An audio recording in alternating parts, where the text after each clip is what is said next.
Зөө танаа залхуун найнагийн чинь Франц улсын Парис хот болон Швед улсын Стокгольм хотоор аялсан аяллаа жижигхэн тэмдэглэлийг та нартай ерөнхийдөө хурангуулад багц болгож хүргэх гэж байна. Тухлан сууж, таалан сойрхоноо. За усан мархад маань хөдлөөд явж байна. Нэг давхарт нь байна. Энэ компани л юу юм шиг байна? Усан мархад юм шиг байна. За ингээд зам байсан бол бүр идүүд үзэсгэлэнтэй гоё харагдахаар байжээ. За ингээд дотор бол хүмүүс сууж байгаа.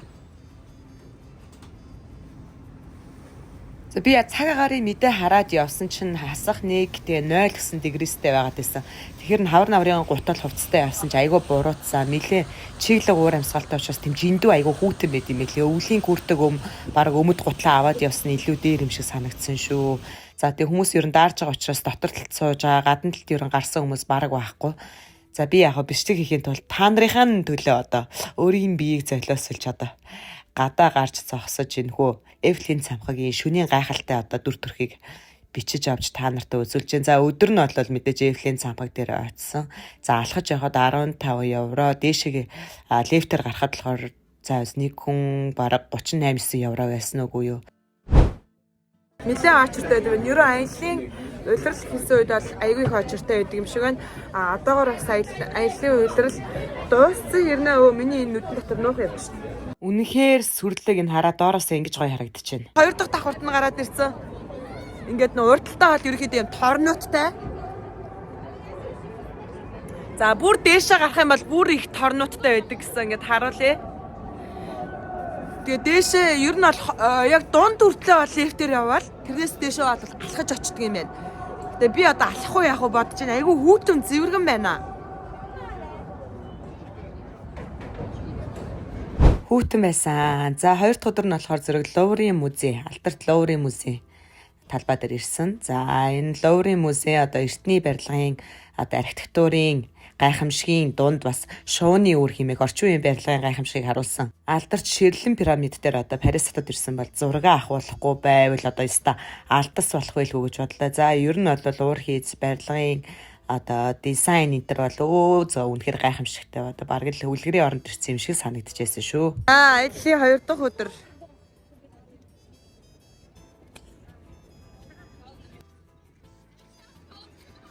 За энэ таарад харагдаж байгаа барилга бол одоо дэлхийн одоо 7 гайхамшиг биш ээ. Худлаа ярьж шүү цаашаа.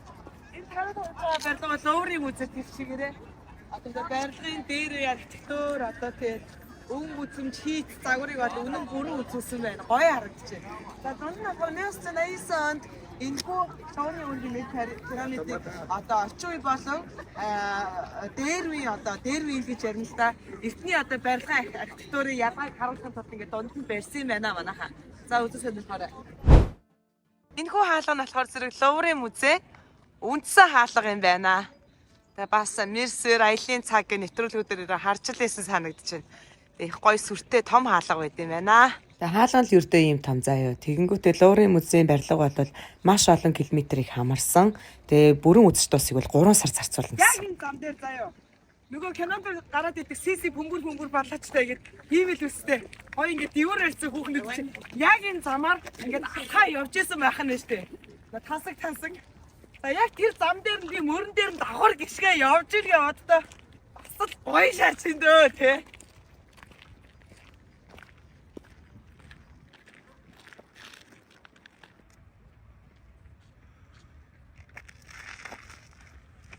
Энд ингээ очор үссэн мэн хараарай. Тэнгүүд Парис хот нийтдээ ингээ 130 музейтэй гинэ. Тэгээ ингээл очорлж байгаа л орд юм байна. Үнэндээ л гоё. За эн чинь бас музей үзэхийн тулд захиалга өгнө гэж нэ бөө юм болно. Тэгээ захиалга өгж пледээ авчингуудаа ирээд бас зүгээр шууд орчихгүй. Өчнөө очорлож орно. Тэгээ энэ музейнуудын бүгднгийн үзэж дуусгаад бол Луврын музейг үзэхэд 3 сар болол баг хүрдэм үгүй мө 3 сарын дотор ямар ч гэсэн үзэж дуусгадаг гэсэн. За энэ болохоор ерөөхдөө талбаар байгаа гарч байна. Энд нэг Египтээс авчирсан бүр зөөж авчирсан нэг юм пирамид, жижигхэн пирамидад авчираад энэ төв талбай дээр ингээд ерөөхдөө хөшөө болгоод тавьчихсан байж идэм байлээ. За сонирхолч хэлэхэд одоо Парис хотын моринууд бол юу манай морь зэр аимшигын өндөр заяа. За тэгээ аимшигын одоо тэгээд өргөн хөл мүлтэй энэ одоо ямар үйлдвэр юм хэрэг ийм амар өндөр амар өргөн том бие мэтэй тий бөө мэд хүмүүс нь бол тийм том хүмүүс биш лээ. За тэгээ ерөнхийдөө бол жоохон бүрхэгдүү бүүдгэрдүү одоо өвлийн цаг болоод ч тэр ер нь жоохон надад бол жоохон уйтгартай л юм шиг санагдсан. Тэгээд хөөхөн шууд ингээ байж ах юм бас зарим нэг усаа ориглохоор нь бол хаацсан. Зарим нэг нь бол ингээд өвлийн цагт ч гэсэн ингээ сайхан ориглоод байж исэн. За тэгээ шуунууд бол өстой дүүз язаараа байна энд бол. За яг энэ хөшөө дурсгал байгаа газруудын хэсгийн замууд бол ерөөсө цемдлэгдээгүй яг шороогоороо байдаг. Тэгээд яагаад ингэ шороогоороо байгаа юм бэ гэдээ асуусан чинь ерөнхийдөө өв соёлоо яг тэр чигээр нь авч үлдэхийг илүү үздэг юм хүмүүс байт юм байна. За түүх дурсгал одоо түүхийн одоо үнэт зүйлсийг бол яг тэр чигээр нь хадгалахыг одоо маш их ирмэлцдэг ийм арт түмэн байдаг гэж ерөнхийдөө тайлбарласан. За тэгээ хөшөө болгон нэр устай одоо тэгээд би ч одоо нэг сайн уншиж мэдчих чадахгүй юм чи. Тэгээд зарим нэг хайгуу гайхамшигтай одоо зарим нэг нь ингээ үстэй малгай залгаатай явж байгаа зарим нэг нь тэнд шалтан шааж явнаа гэж. Парис хот бол ерөнхийдөө хүн амын нэвтаршил ихтэй. Тэгээд ерөн барилга байгууламж нь бас болж өгвөл хуучны хараа одоо хадгалж үлдэхийг одоо ихэд ирмэлцсэн. Ер нь нэг 4 давхар 5 давхраас илүүгүй өндөртэй барилгуудаар дүүрэн эртний барилгаар дүүрэн. За ер нь орчин үеийн өндөр шилэн барилга бол тун цөөхөн зарим нэг дүүрэгтэй л таарна хөсөш бас тэгээ тэр талаар нь сонсонгууд тийм өндөр шилэн барилга барихыг одоо эсэргүүцсэн тийм хөдөлгөөн их өрнөдөм байлээ. Тэгээ ер нь бол болж игэл эртний маягаар нь л одоо хадгалж үлдэхийг одоо илүү их ирмэлцсэн ийм хүмүүс байдгийн байна. Тэгээд бас нөгөө барилгын цонхнуудын хүрээнүүд нь бүгд хар байсан. Тэгээ энийг гайхаад асуусан чинь за дийхэн үед Наполеон Бонапарт ерөнхийдөө бүх одоо цонхныхоо хүрээг хараар хийгсэн тушаал өгчээсэн байна. Одоо тэр нь ямар учиртай сайн мэдэхгүй байна. Судалж үзэлгүйгээр л одоо та хэдтэй ингээл аялын тэмдэглэл хөтлөөд оруулчлаа. Тэгээ ер нь бол судлаад үзэх юм бол маш өргөн одоо түүх соёл гайхамшигтай сайхан улс байд юм байна. За бас онцолж нэг юм хэлэхэд яагаад өвлийн цагаар явсан бэ гэхээр яг энэ улиралд одоо 50-70% бүх бараа нь хямдардаг юм байна. Яг уу тэгээд амхандаа л 50-70% хямдраад байгаа бол тэгээ яг үндэ хямдарсан бараануудыг харахад 50-70% хямдарсан гэдэг одоо маш үнэтэй. Тэгээд сонголт бол таарууд манай монголчууд одоо хаанаас гой тийм стилтэй имижтэй гой хувцсуудыг одоо олоод Францаас ирсэн бараа гэж зараад идэм мэдхгүй мэйл явсан лав дэлгүүрүүдэр тийм их гоё стил имижтэй нүдэн тусгаар гоё хувцас би ерөөсөө олж хараагүй тэгсэн ирнэ 50-70% ямдарсан байгаа гэсэн ирнэ л юу амар үнэтэй гэлээ. За одоо Парисын нисэх онгоцны буудлын дээр ирсэн байна. Эндээсээ Швед улсын Стокгольм хот руу явах нисгээд нислэгээ хүлээгээд байж байна. За ер нь бол 3 том терминалтай нэлээд том онгоцны буудлын байна. Төөрхөөр л юм байна. Гоё явж гинөө. Тэгээ Шведэд очиод дахиад иргэн уулзсан сая бүгдөө. Өглөөний 8 цаг 55 минут болж байна. Ер нь энэ Парис хот айгуу тийм бүрхэг хот юм аа. Нэг байнгын юм бүрхэг манантай юм шиг. Тэгээ айгуу их чиг тундас ихтэй. Тэгэл нар бол бараг харна гэж миний бодлоор мэдгүй. Би энд 3 хоногтой ерөөсөө нарыг олж харсангүй. За энэ терминал 2 гээд. Терминал 2 дээр нь ирсэн байж.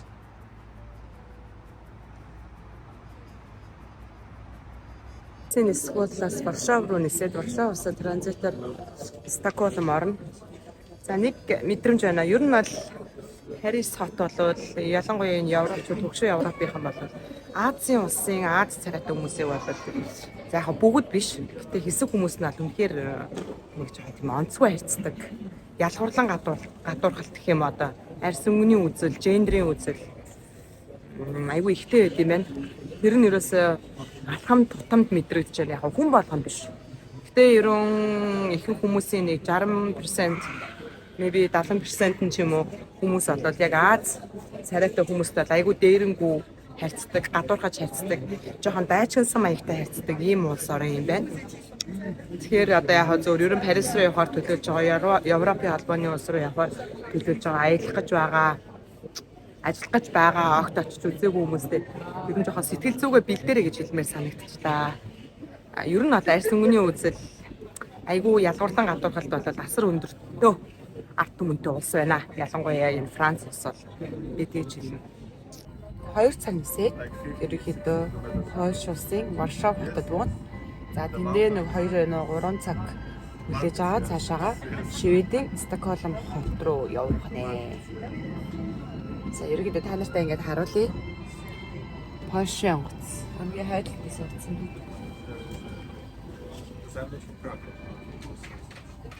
Ийм байна. За шүн донд бол Швед хотын Стокгольм хотод буусан. За тэгээд тосч авсан найз маань машинтайгаар ирсэн чинь соёлын шоконд ороод одоо машиных нь хаалга малган хаана байдгийг гэсэн автомат юм байна. Энд чинь нөө Tesla үйлдвэрийн захидлагаанаар цэнгэлдэг машинууд айгүй ихтэй. Тэгээ жигтэйхэн гоё машинууд байдаг юм байна. За тэгээд суугаад л одоо тэгээд найзынх руугаа явсан. За Францын нийслэл Парис хотыг дуурал за надад бол Стокгольм хот бол хамаагүй одоо илүү дотн илүү гоё сэтгэлүүлтэйсэн. За тэгээд ерөнхийдөө хотын төв рүүгээ ингээд явж гин. За ер нь бас бүрхэгдүү нэг бүүдгэрдүү энэ Стокгольм хот айгүй сонин заяа. Өглөө 8 цаг өнгөрч яваад ерөнхийдөө үүр цайж байгаа нэг тийм бүрхэгдүү цайгаад үдээс хойш ерөөсө 3 өнгөрөөгөө л харуу бүр болчихно. Тэгээ ер нь бол өвлийн цагт бол баг нар үзнэ гэж байхгүй, өдөр гэж баг байхгүй. Дандаа шөнөөрөө харуу бүрөө байдаг. Өдрийн цагт болохоор зөв шөнийн 12 цаг болж байгаа хүртэл нар буухгүй ингээ өдөр шиг байгаад идэг гинэ. Тэгээд ийм одоо өвлийн цагт одоо яагач ингээ харуу бүрөө болчдөг учраас ингээд амиа хорлолт айгүй ихтэй байдаг. Энд ерөнхийдөө ийм цаг агарын бас ийм бүүдгэрдүү ийм харанхуй байдал илүү их ноёлоод байх чинь бас хүмүүсийн сэтгэл зүйд айгүй нөлөөлдөг гинэ. За энэ гудамж нь болохоор хайрга ихтэй байсан. Тэр нь одоо юу хайрга юм бэ гэсэн чинь халтаргаа гулгаанаас сэргийлээд ингээ өвлийн цагт хайрга цацчтэй гинэ. Тэгээд 100 болгон ус хартаа машинаар сараад болчихдог. Ампийн нөхөрс талаар баян хүмүүс хараад сонирхолтой санагдаад бичлэгээс бас нэг чуулчин л шиг байгаа да. Царай нэрээ өөрөөсөн шивэд хүмүүсээс. За тэгээд шопинг хийгээд явсан. Ер нь бол харж байгаач нэг тийм амар өндөр барилгууд бол ховортой. Тэгээд энэ бол ерөнхийдөө жуулчдын гудамж юм шиг байлаа. Айгүй дурсгалт тийм аксессуар одоо сувнерүүд одоо маш ихээр зарагддаг ийм гудамж байсан. Цаашгаа одоо явах юм бол хааны ордон одоо үзгээд хааны ордон руу л ер нь чиглээд яваад байгаа царайны. За хааны ордны ерөнхийдөө эхлэл хэсэг дээр ирж гин. За бас л барилгын одоо түүх дурсгалт барилгын одоо ерөнхийдөө хийц хэв маягийг бол гайхуулж гинэ. За тэгээ энэ яагаад ийм улаан өнгөтэй ямар чулуугаар хийснийг мэдэхгүй ямар ч гэсэн ийм гайхамшигтай ийм хэлбэр хэв маяг хийцтэй сонин содон сайхан барилга байгууламжаар дүүрэн ийм хааны ордны талбайгаар явж байна. За тэгээ багасаа Пушкин, Евгений Онегин гэдэг Оросын нэр зохиолчдын одоо шүлэг найрлаглыг одоо сонсож өссөн хүүхэд би чинь яг энэ одоо гүүрээр гараад энэ нуурыг хараад энэ барилга байгууламжийн дундуур ингээ алхаа явж байхад яг тэдгээр алдар зохиолчдын одоо шүлэг найргал дээр гарсан гол дүр шиг одоо өөрийгөө мэдрэх жишээний ер нь бол мэдрэмжийн хувьд айгүй тийм романтик хот шиг надад санагдсан.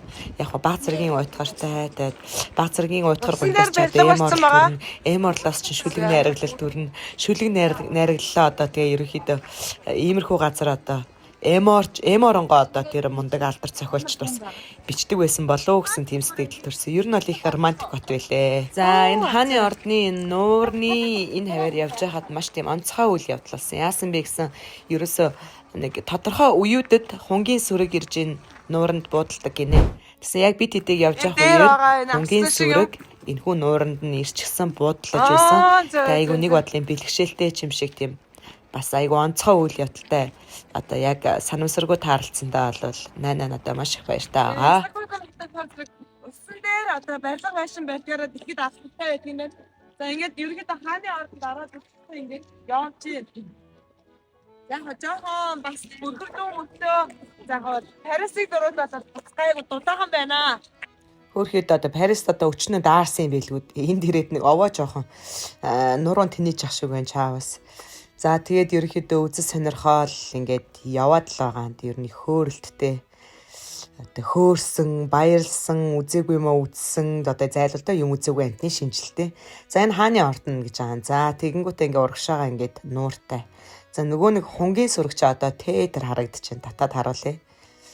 Ингээд хөөрхөн олоолаа ингээд бэж чаддаг амар хөөрхөн бовстай. Уг нь ойроос ч шармаар л байсан. Тэгэд өөр төлөвлөгөөтэй байсан болохоор зэрэг бүр ойролцоо очих боломж байгаагүй. Тэгээд ергээд ингээд авсан. За бас л бүрхэгдөө нэг тийм романтик, эмормор, гонигтай ч юм шиг, эмормооч юм шиг нэг ийм хот байна. Зүүнний цагт байсан бол энэ гол дээгүүр нь заваар явж болдог юм шиг байлаа. Тэгээд өвлийн цаг болохоор тийм байгаагүй. За ингээд цэргүүд нь ингээ хөөрхөн солигддог. Тэгээд хамт зураг авахлаа гэсэн чинь нэг тийм дургуцахгүй лээ. Бас айгүй хөөрхөн зураг хамт авахулчих өсч тэг гээд. Бас аашгүй юм билээ. Зарим нэг одоо Европын бичлэгэн дээр харж чад айгүй аашлаад идэг штэ гэсэн чинь аашлаагүй штэ энэ удаа. За тэгээд ер нь бол гайхамшигтай. Одоо хог мог ер нь байдгүй. Парис хотод бол жоохон хог гудамжаар нь би харсан. За Стокгольм хотод бол ерөн гудамжинд нь хог мог байдгүй. Ер нь цэвэрхэн маш гоё хот байлээ.